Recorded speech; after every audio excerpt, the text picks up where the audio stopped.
വിശുദ്ധ വേദപുസ്തകം മുഴുവൻ ഒരാളിനെ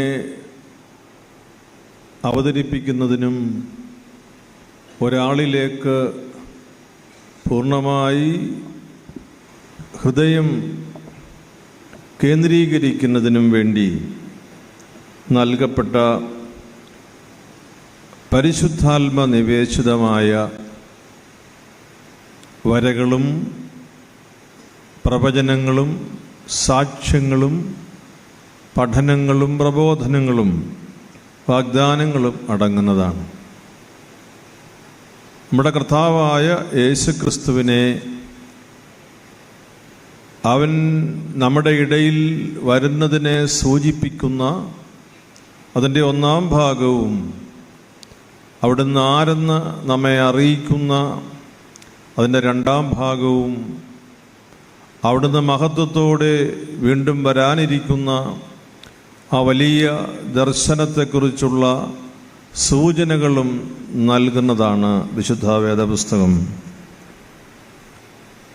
നാം ഒരു മഹാജൂബിലിയുടെ ആഘോഷത്തിൽ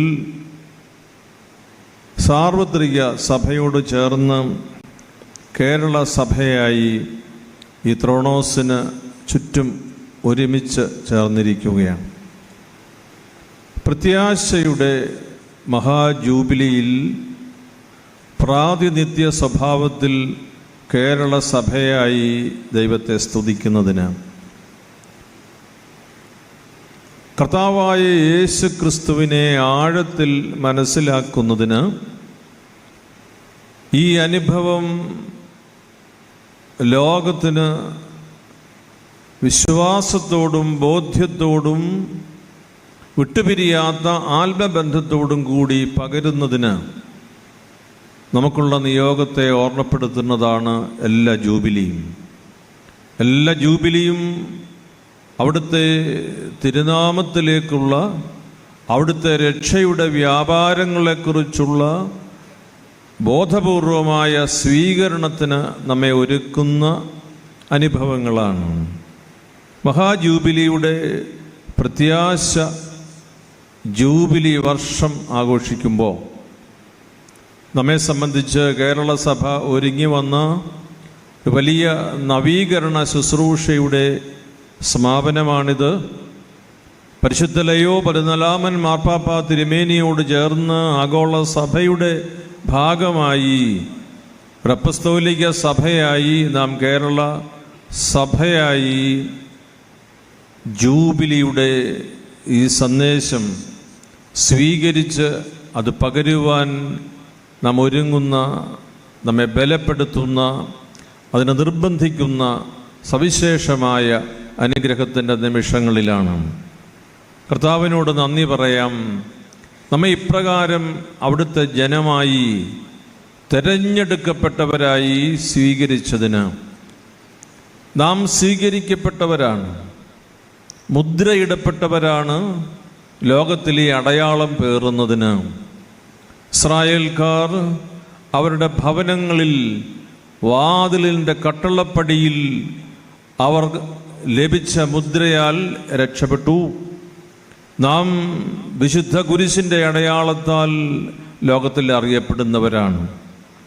കുരിശിന് വലം വയ്ക്കുന്നവരും കുരിശുമായി പ്രദക്ഷിണം നടത്തുന്നവരും കുരിശിലേക്ക് നോക്കി പ്രയാണം ചെയ്യുന്നവരും തീർത്ഥാടകരും ജൂബിലിയുടെ പ്രത്യാശ പങ്കുവയ്ക്കുന്നവരുമാണ്. നാം സുവിശേഷത്തിൽ വായിച്ചു കേട്ടത് നമ്മുടെ കർത്താവ് നിർവഹിക്കുന്ന ഏതാനും ശുശ്രൂഷയുടെ ഒരു വിവരണമായി മാത്രം നാം കാണരുത്. നമ്മുടെ കർത്താവിനെ വിശേഷിപ്പിക്കുന്ന ചില അടയാളങ്ങളായി മാത്രം അത് പരിമിതപ്പെടുവാൻ പാടില്ല. ദൈവപിതാവ് അവിടുത്തെ പുത്രനിലൂടെ ലോകത്തിന് നൽകിയ രക്ഷയുടെ തുടർച്ച സാധ്യമാക്കുന്നതിനാണ് സഭയിൽ എല്ലാ ശുശ്രൂഷകളും ക്രമീകരിക്കപ്പെടുക. കർത്താവിൽ അറിയിക്കപ്പെട്ടത്, കർത്താവ് അറിയിക്കുവാൻ നമ്മെ ഭരമേൽപ്പിച്ചത് വീണ്ടും തുടരണം. നമ്മുടെ കർത്താവിനെ കുറിച്ച് അങ്ങനെ പറയുന്നതിന് കാരണമുണ്ടല്ലോ. ഞാനും പിതാവും ഒന്നാണ്. എന്നെ കാണുന്നവൻ പിതാവിനെ കാണുന്നു. പിതാവിൻ്റെ പ്രതിരൂപമായ കർത്താവായ യേശു ക്രിസ്തുവിൽ ദൈവം ആരെന്ന് നാം തിരിച്ചറിയുന്ന ഈ ദൈവത്തെ ലോകത്തിൻ്റെ മുൻപിൽ സമർപ്പണത്തോടെ നാം വീണ്ടും അറിയിച്ചുകൊണ്ട് ഇരിക്കുന്നു. എന്തിനാണ് ഈ പ്രത്യാശയുടെ ജൂബിലി? പഴയ നിയമത്തിലും പുതിയ നിയമത്തിലും വെളിച്ചം എപ്പോഴും നമുക്ക് പ്രതീക്ഷ നൽകുന്നതാണ്. അന്ധകാരത്തിലിരുന്ന ജനത ഒരു വലിയ വെളിച്ചം കണ്ടു എന്ന് നമ്മുടെ കർത്താവിൻ്റെ മനുഷ്യാവതാരത്തെക്കുറിച്ച് സൂചിപ്പിക്കുന്ന വേദഭാഗം പ്രത്യാശയുടെ ഒരു വലിയ അടയാളമായി നിൽക്കുകയാണ്. വിഭജിതമായ ലോകത്ത് ദൈവം കൂട്ടിച്ചേർക്കുന്നതിനെക്കുറിച്ച്, ദൈവം ചേർത്ത് പിടിക്കുന്നതിനെക്കുറിച്ച്, അകന്നുപോയവരെ തന്നിലേക്ക് ചേർക്കുന്നതിനെക്കുറിച്ച് സൂചിപ്പിക്കുന്ന അവിടുത്തെ പുത്രൻ്റെ പാഠവും പ്രബോധനവും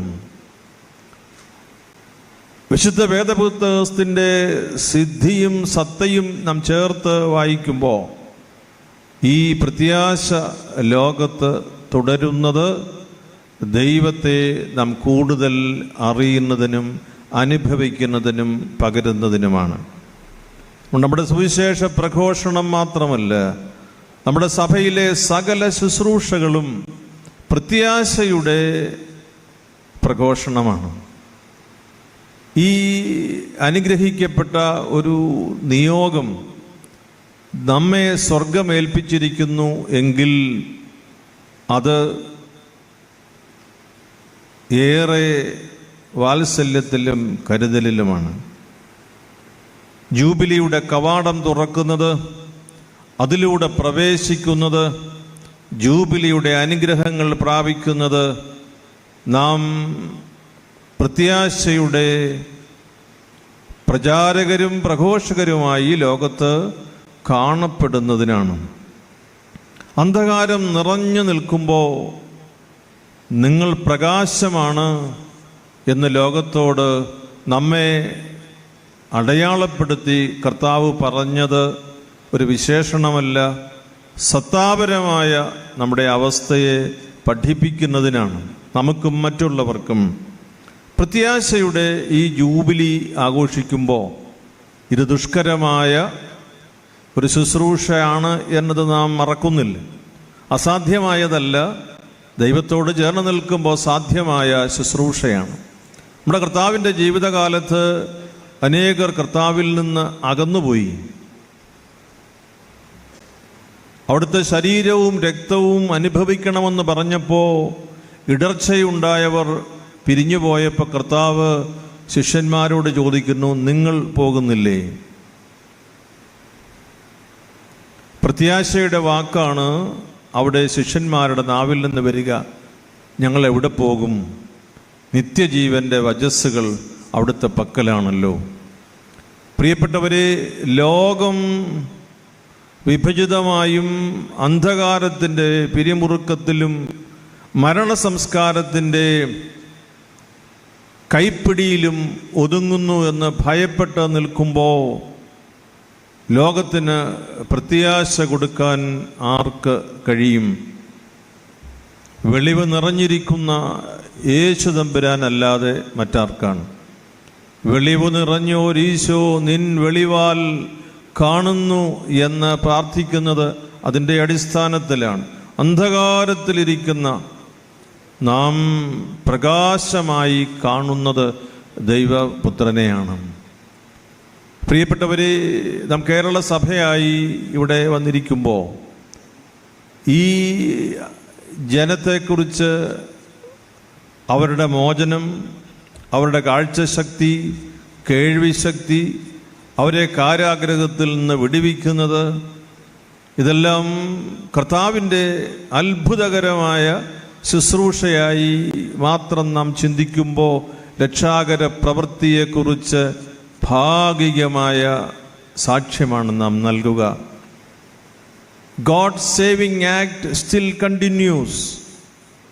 കർത്താവ് അത് പൂർത്തീകരിച്ചെങ്കിലും അത് തുടരേണ്ടുന്നത് നമ്മിലൂടെയാണ്, സഭയിലൂടെയാണ്.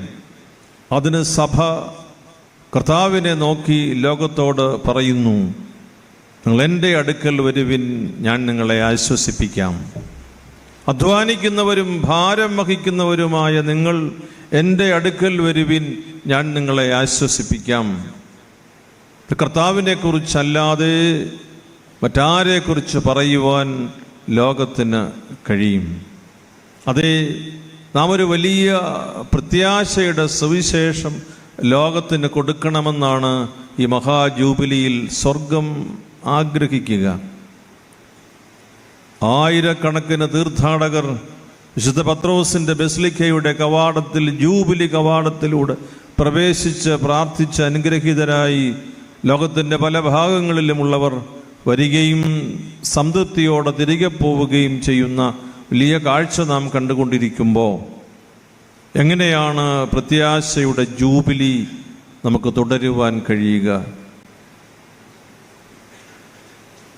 തിരുസഭ പ്രത്യാശയുടെ സാക്ഷ്യമായി, തിരുസഭയിലെ ശുശ്രൂഷകർ പ്രത്യാശയുടെ പ്രചാരകരായി, അടയാളപ്പെടുത്തപ്പെട്ടവരായി രൂപാന്തരപ്പെടേണ്ടതുണ്ട് എന്ന് നമ്മെ നമ്മുടെ കർത്താവിൻ്റെ പ്രബോധനവും തിരുസഭ ഇന്ന് ആവർത്തിച്ച് പഠിപ്പിക്കുന്നതുമായ പരിവർത്തനത്തിൻ്റെ, രൂപാന്തരീകരണത്തിൻ്റെ ഒരു പാഠം.